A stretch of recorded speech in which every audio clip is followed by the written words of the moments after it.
So I want to tell you about the first time I got high. And I mean like properly high. I definitely had little toky tokes and attempted the bong, but it had never exactly had an effect on me. The closest experience I had was with my brother. We were up having drinks with our dad and he had to call it quits.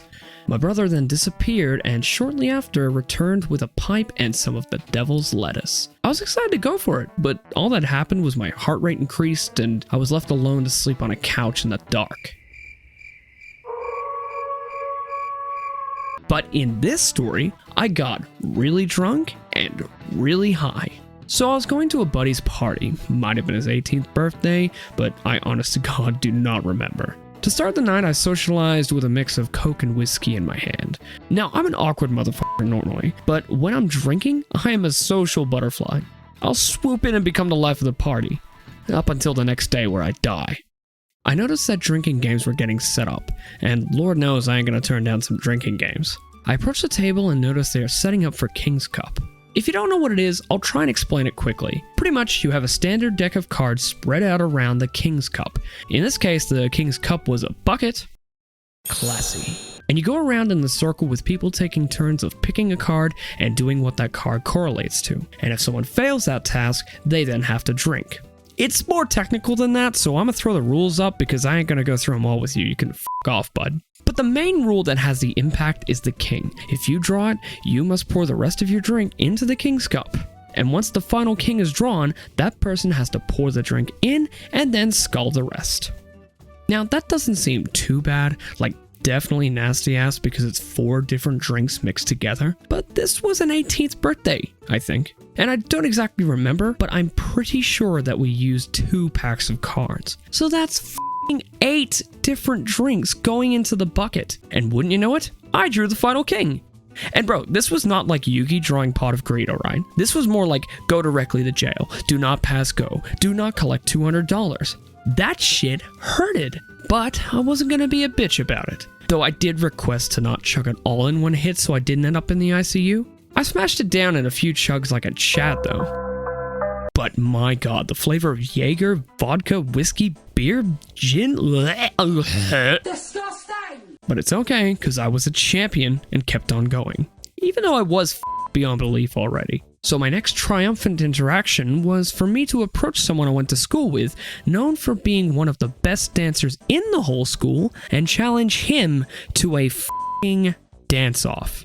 This was one of the ideas of all time. We went back and forth showing off our skills like it was 8 Mile or something. He would lay down some incredible moves I'd only ever seen pulled off on Dance Dance Revolution. Just for me to follow up with the worm. And because 1, I don't know how to do the worm, and 2, I was fat, I just looked like I was struggling to impregnate the ground. I lost, obviously, and due to the rules I had set upon myself, I had to chug my drink. Because, you know, when it comes to drinking in a social setting, you must, and I repeat, must make a f***ing dick of yourself. The night progressed with me mingling with people I knew from high school, people I'd never met before, trying to convince the girl my buddy liked to go out with him. Hey, my buddy likes you. You should like him too so you can like each other all over the place.